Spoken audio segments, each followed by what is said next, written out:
말씀 주고 3면에 갈라디아서 6장 1절에서부터 10절까지 우리 천천히 함께 낭독하겠습니다. 형제들아, 사람이 만일 무슨 범죄한 일이 드러나거든 신령한 너희는 온유한 심령으로 그러한 자를 바로잡고 내 자신을 돌아보아 너희도 시험을 받을까 두려워하라. 너희 짐을 서로 지라. 그리하여 그리스도의 법을 성취하라. 만일 누가 아무것도 되지 못하고 된 줄로 생각하면 스스로 속임이니라. 각각 자기 일을 살피라. 그리하면 자랑할 것이 자기에게만 있고 남에게는 있지 아니하리니 각각 자기의 짐을 질 것임이니라. 가르침을 받는 자는 말씀을 가르치는 자와 모든 좋은 것을 함께하라. 스스로 속이지 말라. 하나님은 만원이 여김을 받지 아니하시나니 사람이 무엇으로 심든지 그대로 거두리라. 자기의 육체를 위하여 심는 자는 육체로부터 썩어진 것을 거두고 성령을 위하여 심는 자는 성령으로부터 영생을 거두리라. 우리가 선을 행하되 낙심하지 말지니 피곤하지 아니하면 때가 이름에 거두리라. 그러므로 우리는 기회 있는 대로 모든 이에게 착한 일을 하되 더욱 믿음의 가정들에게 할지니라. 아멘. 은혜라는 찬양 같이 드리겠습니다.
예, 제가 이래 설교 시작하기 전에 뒤에 프로젝트에 두 가지의 그림이 제가 올렸습니다.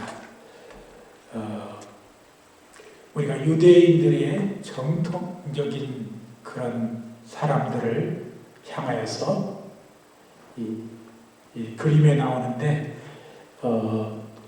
이 사람들을 가리켜서 하렛이라고 부릅니다. 이 기원전 1312년에 시내산에 오른 모세는 하나님의 계시가 담긴 5권의 두루마리 경전 토라를 받았습니다. 이 토라의 근간을 들고 엄격한 신앙생활을 하는 이들을 극단적인 정통파 유대교 즉 하렛이라고 합니다. 이 하렛이라는 말의 원래 뜻은 이 두려움 혹은 경외함이라는 뜻입니다. 이 히브리어 하렛을 이 경외함을 뜻하는 하렛에서 유래하였다고 합니다. 우리가 그래서 이 하렛이라는 뜻에 의해서 오늘날 우리가 예수를 잘 믿는 사람을 God-feared person 이렇게 표현하기도 하는 것입니다. 이 하렛이라는 사람들은 자발적으로 그들이 이 직업을 갖지 않고 유대교 경전이니 토라, 모세 오경만을 공부하는 유대인들입니다. 이 극단 정통 유대주의는 직계 친척이나 결혼한 사이가 아니면 남녀가 함께 지금도 육체적인 접촉도 금하고 있습니다. 현재 이스라엘 내에 이러한 극단적 유대주의자는 약 인구의 10% 정도 차지하고 있습니다. 그런데 이들의 출산율은 이스라엘 평균 출산율의 3배 이상이 된다고 합니다. 아마도 50년 후에는 이 이스라엘 유대인들 중에서 이 하렛의 숫자가 30% 될 것이라고 예상하고 있습니다. 그런데 이들의 삶을 좀 자세히 보면은 이 모세로가 시내산에서 받은 이 5권의 두루마리 경전인 제가 앞에서 얘기한 이 토라를 바탕으로 신앙생활을 하고 있으며 세속주의에 빠진 정통파 유대교를 배척하고 남성들은 아까 우리가 본 그림처럼 검은 모자에 흰색 셔츠, 검은 바지 저고리 차림에 귀 밑으로 돌돌 말린 양갈래 머리 모양을 하고 있습니다. 여성은 목과 팔다리, 머리를 가리는 복장을 하고 있습니다. 이들은 모두 레위기 19장에서 20장에 이를 근거로 이런 전통을 고수하고 있습니다. 거기에 보면은 우리 한국어로 말하자면 이 구레나루 턱을 머리가 내려오는 것을 절대로 깎지 말라. 그리고 상고머리 하지 말고 이런 내용들이 나와 있는데 그것을 철저하게 지키기 위해서 수염과 함께 옆에 있는 머리를 위해서 이 사람들은 옆에 머리가 많이 길어가지고 심지어는 이렇게 따기까지 합니다. 이들은 텔레비전, 인터넷, 라디오, 전화 사용을 금지하는 등 외부와의 교류가 거의 없습니다. 그런데 중요한 소식은 이 동네에 우리가 옛날에 20세기 초에 했던 이 동네에 벽보를 붙여서 알리고 이 남성들은 율법 공부를 평생의 업으로 여기며 살고 있는 것입니다. 그래서 이 유대 정부에서는 이스라엘 정부에서는 이 사람들이 직업이 없기 때문에 이 사람들에게 수많은 재정적으로 서포트를 해주고 있다 합니다. 이 돈에 지금 이게 막대한 자금이 들어가고 있다 합니다. 또한 이들에게는 병역의 면제도 해주고 있습니다. 이 사람들과 또 개방적인, 또 진보적인 사람들 간에 서로 부딪히며 서로 혼란을 야기하고 있는 지금 상황을 우리가 뉴스로 가끔가다 볼 수 있는데, 그런데 이스라엘 정부에서는 이들에 대해서 발생하는 문제들에 대해서 전혀 대응하지 않고 그대로 그냥 보고만 있다고 합니다. 제가 오늘 이 하레디에 대해서 여러분들과 함께 나눈 것은 오늘날 보수적인 기독교인들 중에도 형식은 좀 유대인과 정통파와 다르지만은 이 하레디처럼 신앙생활을 하는 사람이 많다는 것을 우리는 느끼게 됩니다. 우리를 위하여 십자가에 죽으시고 우리를 구속하신 그리스도께서 명한 법이 아니라 지금부터 3300년 전 하나님이 모세에게 내리신 유대인의 법을 지키려 하는 사람들이 있다는 것입니다. 오늘 이 사순절 기간 동안 기독교에서 전통으로 내려오는 종교적 수칙에 집중하는 사람들이 너무나 많습니다. 실제적으로 예수님께서 왜 우리를 위해 오셨고 어떠한 고난을 당하셨고 또 우리는 주님이 분부하신 것이 무엇인지를 우리는 생각해야 할 때입니다. 그래서 우리가 사순절에 행해지는 어떤 교파들의 형식적인 그런 면이 아니라 정말 그리스도께서 우리에게 요구하시는 것이 무엇인지를 우리는 생각해야 하는 것입니다. 오늘 본문 속에는 그리스도가 약속한 성령에 속한 사람들이 가져야 할 그리스도의 법칙에 대해서 말하고 있습니다. 이 법은 사람들과 관계 속에서 주로 적용되는 것을 말하고 있습니다. 오늘 우리가 읽은 이 본문 전에 5장에는 여러분들이 잘 아는 대로 이 5장 22절부터 23절에는 성령의 9가지 열매가 나옵니다. 그래서 오늘 본문 속에서 보면은 이 서두에 가장 강조한 것이 그리스도의 법의 첫 번째 요구되는 것이 무엇이냐 그러면은 서로 사람들과의 관계 속에서 인내하라는 것입니다. 이 성령의 9가지 열매 본장판에 나오는 이 9가지 열매가 나오는데 이 성령의 9가지 열매는 모두 인내가 동반되어야 한다고 합니다. 오늘 본문에서 온유한 마음으로 형제의 잘못을 덮어주는 사람이 되라고 명하고 있는 것입니다. 이것은 우리에게 커다란 인내가 필요한 것입니다. 다른 사람의 잘못된 점을 보고 또 다른 사람의 나와 다른 것을 보고 마음에 좀 안 들다고 바로 지적하는 것보다 그것을 인내심을 가지고 기다리며 참고 그것을 바라보라는 것입니다. 그전에도 우리가 선을 행하되 낙심하지 말지니 피곤하지 아니하면 때가 이름에 거두리라. 우리가 포기하지 아니하면, 끝까지 포기하지 아니하면 때가 이름에 거두리라는 의미인 것입니다. 두 번째, 그리스도의 법칙이 있습니다. 그것은 서로 나누는 그런 사람이 되어야 한다는 것입니다. 오늘 본문 2절에 너희가 짐을 서로 지라 그리하여 그리스도의 법을 성취하라고 했습니다. 이 본문에 나오는 이 짐이라는 것은 이 두 가지 의미로 이제 5절에도 나오는데 두 가지 짐이 있어요. 근데 첫째 2절에 나오는 짐은 이 바레라고 해서 한 사람이 도저히 들 수가 없는 짐을 말합니다. 그 정도로 무거운 짐. 이 짐을 우리는 서로 나누는 그런 삶을 살아가는 것입니다. 6절에도 보니 가르침을 받은 자는 말씀을 가르치는 자와 모든 좋은 것을 함께하라고 한 것이 있습니다. 오늘날 보면은 이 목회자들이 이 말씀을, 한국의 특히 목회자들이, 이 사역자들이 이 말씀을 아주 크게 내세우는데, 그래서 우리는 대우받아야 마땅하다 이렇게 주장하는 사람도 있습니다. 그런데 보십시오. 예수님은 우리에게 하늘에 있는 하늘나라를 우리에게 나누시기를 원하셔서 또 영원한 생명을 우리와 함께 나누시기 위해서 이 땅에 오셨다는 것입니다.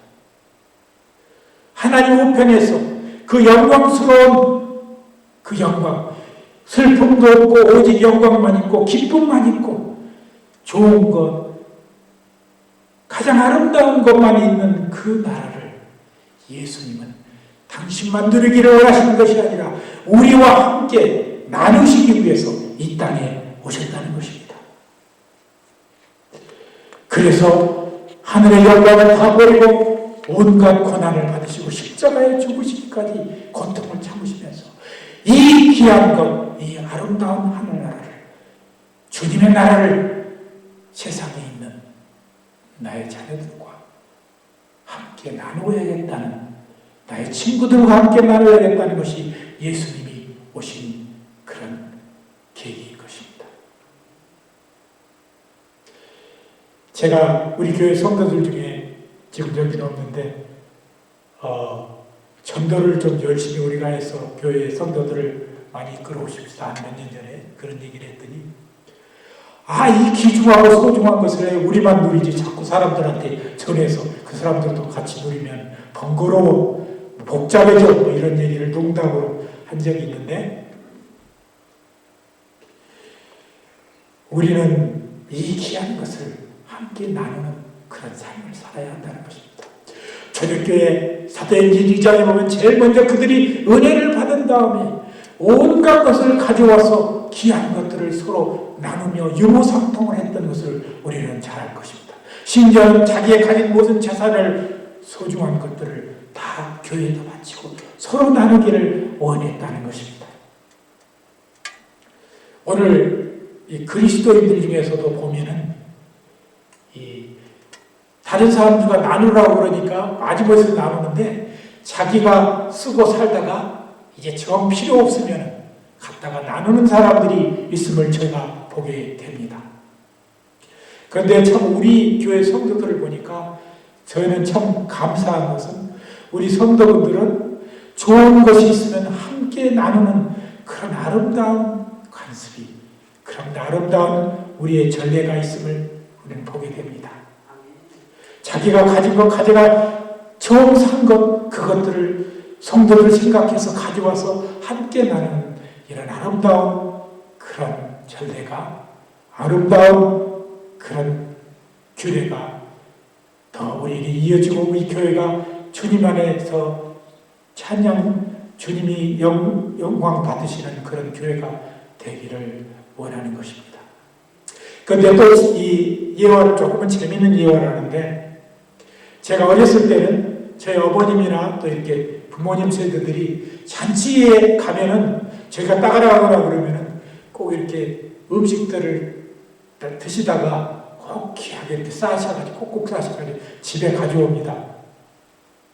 그런데 그것들이 저에게는 조금은 부끄러운 그런 면들이 보였는데, 우리의 부모님, 제가 크고서 이제 어른의 세대, 자녀들을 가진 세대가 보니까 제가 가진 소중한 것, 귀한 것들을 먹게 되거나 가지게 되면 그때 내 자녀들이 생각나는 것을 느끼게 됩니다.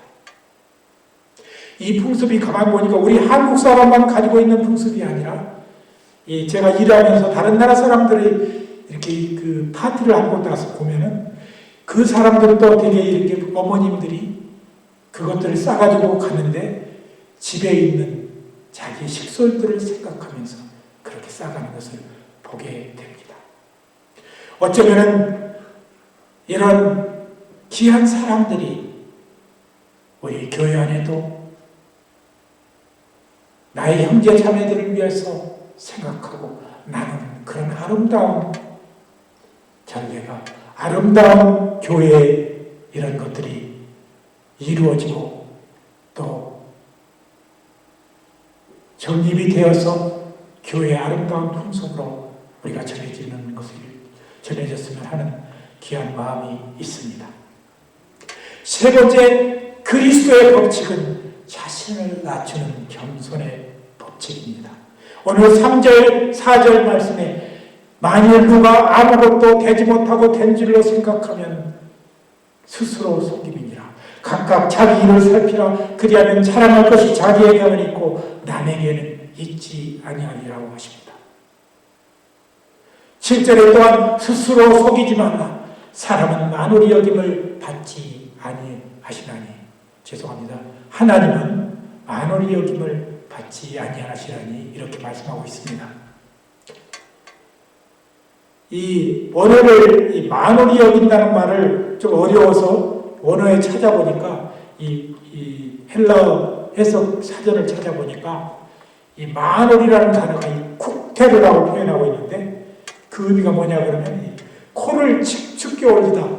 이렇게 우리가 보면은 좀 사람이 거만하면은 고개를 이렇게 바짝 들고 사람을 쳐다볼 때 이렇게 눈을 내려서 바라보는 것을 교만한 사람으로 표현하는데, 아마 유대의 풍습도 아마 그 사람들이 코를 교만해지면 자기가 잘나지 않은 이렇게 코를 치켜 세워 올리는 그런 풍습이 있었던 것 같습니다.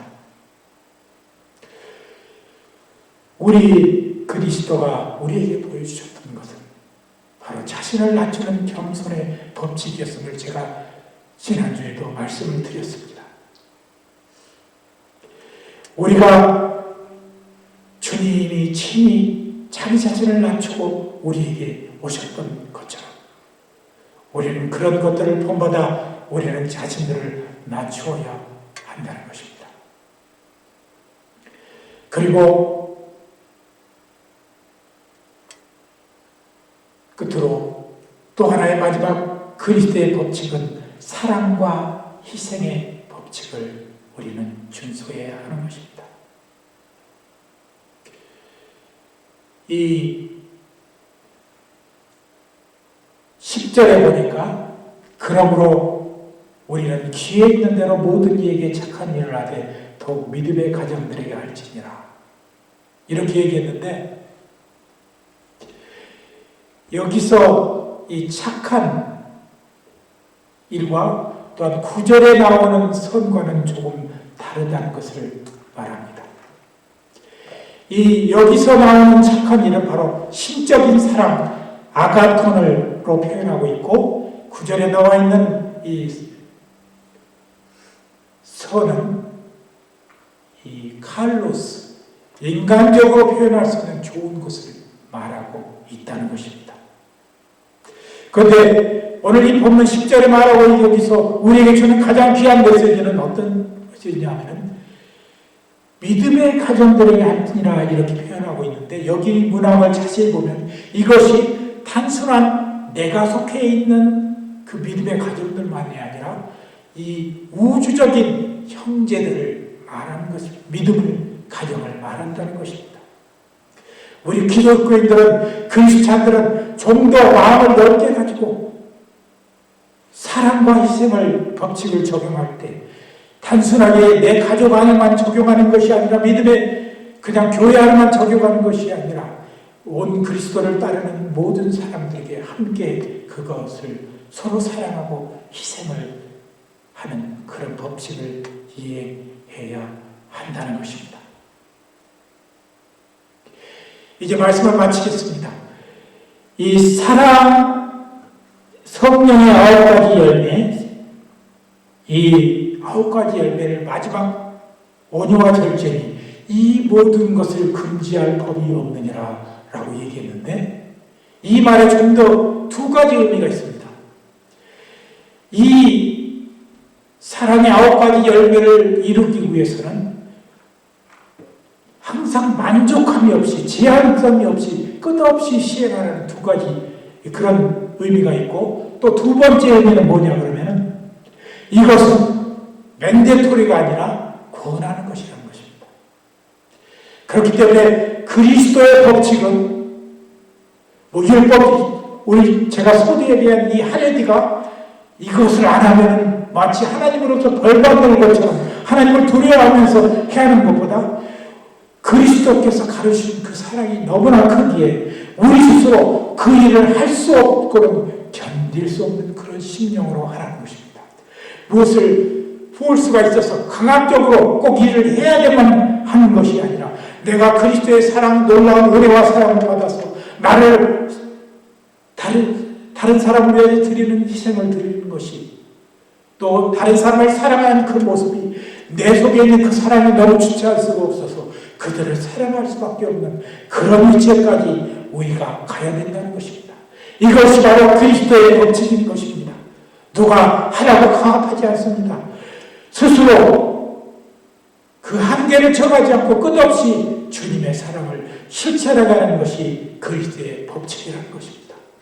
오늘 믿음의 교회 우리 성도들은 이렇게 그리스도의 사랑을 누가 강압적으로 요구하지 않아도 그리스도의 사랑이 못 이겨 그 사랑을 세상 속에 그리스도의 희생이 너무나 크고 나를 향한 귀한 사랑이 너무나 소중하기에 내가 그렇게 실행하지 않고서는 견딜 수 없는 그 그리스도의 법칙을 이행하면서 이 세상을 살아가는 우리 성도가 되기를 원합니다. 오늘도 정말 우리 믿음의 교회 분석들은 주님이 제시한 이 법칙을 오늘도 우리의 삶에 적용하면서 주님이 부어주신 그 기름에 그 영광스러운 주의 기름 부음을 받는 성도가 되어서 세상을 매끄럽게 하고 세상에 빛을 발하는, 세상을 아름답게 만드는 성도들이 되시기를 예수 그리스도의 이름으로 간절히 기도드립니다. 기도하겠습니다. 새 계명을 너희에게 주노니 너희가 서로 사랑하라. 너희가 서로 사랑을 이뤄서 모든 사람이 너희가 내 제자인 줄 알미라고 약속하신 주여, 우리가 주님이 가르치신 그 법칙을 우리의 교회 안에서, 우리의 삶의 터전 속에서, 우리의 세상 속에서 실천해가는 우리 성도들 되게 하여 주시옵소서. 감사드리며 예수 그리스도의 이름으로 간절히 기도드리옵나이다. 아멘. 찬양.